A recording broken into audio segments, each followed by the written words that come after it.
नमस्कार, मैं हूं माही सिंह और आप देख रहे हैं नेक्साई न्यूज। बिहार में विधानसभा चुनाव नजदीक है। ऐसे में माना यह जा रहा है कि चिराग पासवान जिस तरीके से अमित शाह से मुलाकात करके आते हैं और उसके बाद फिर से बिहार की सियासत में एक तरीके की हलचल देखने को मिल रही है। जी आपको बताएं, चिराग पासवान अब कहते हुए नजर आ रहे हैं, उनके जो सुर हैं वो बदलते हुए नजर आ रहे हैं। आरक्षण के मुद्दे, जातीय जनगणना, विशेष राज्य के दर्जे और लेटरल एंट्री को लेकर जिस तरीके से चंद्रशेखर आजाद का एक रुख था वो अब बदलता हुआ नजर आ रहा है। साफ तौर पर ये देखा जा सकता है कि चिराग पासवान अब किसी और रणनीति के तहत बिहार में कुछ बड़ा खेला करने की तैयारी कर रही है। क्या सीएम पद पर आगे जाने के लिए चिराग पासवान का ये कोई नई रणनीति है? क्या चिराग पासवान जनता को साधने के लिए भारतीय जनता पार्टी से बगावत करके इन सभी तमाम तरीकों को अपनाकर भारतीय जनता पार्टी में विशेष जगह चाहते हैं?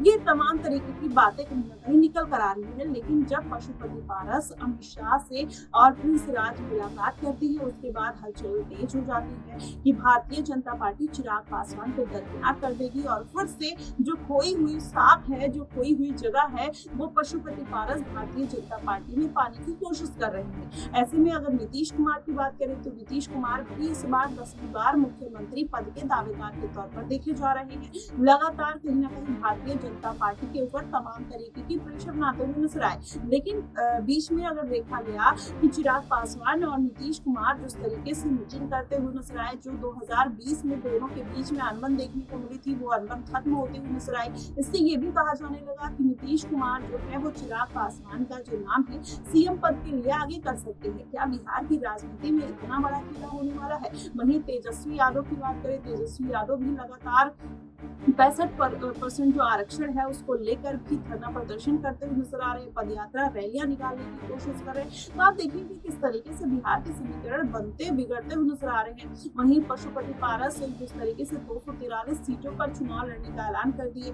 क्या यही कारण है कि भारतीय जनता पार्टी को उनके सामने झुकना पड़ा और अमित शाह से मुलाकात करनी पड़ी? अब ऐसे में इस मुलाकात की, चाहे चिराग पासवान की मुलाकात हो, चाहे पशुपति पारस की मुलाकात हो, उसके कई मायने निकाले जा रहे हैं। उससे कहा जा रहा है कि आने वाले दिनों में बिहार में कुछ बड़ा उलटफेर हो सकता है। नीतीश कुमार की कुर्सी जो है वो खतरे में पड़ सकती है। अगर चिराग पासवान इसी तरीके की राजनीति करते हुए नजर आएंगे तो जाहिर तौर पर इस बार के विधानसभा चुनाव में उनको बड़ा फायदा पहुंचने वाला है। और वहीं भारतीय जनता पार्टी की बात करें तो विधानसभा चुनाव में ज्यादा से ज्यादा सीटें अपने पास रखना चाहती है। तो ये समीकरण देखिए कि नीतीश कुमार लगातार मुख्यमंत्री के नजदीक जाने की कोशिश कर रहे हैं, चिराग पासवान भी उसी जद्दोजहद में। भारतीय जनता पार्टी अपने आप को अलग थलग रख के ज्यादा से ज्यादा सीटें रखना चाहती है।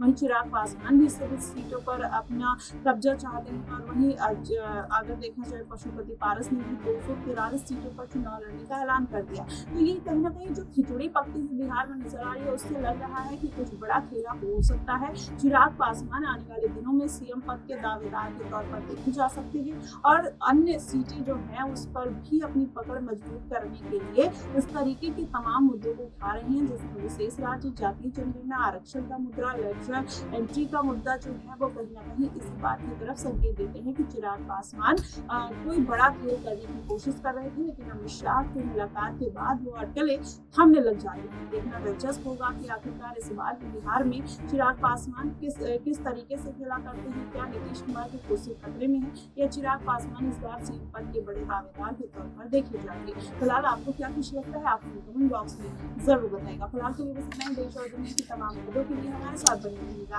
नेक्साई न्यूज पर।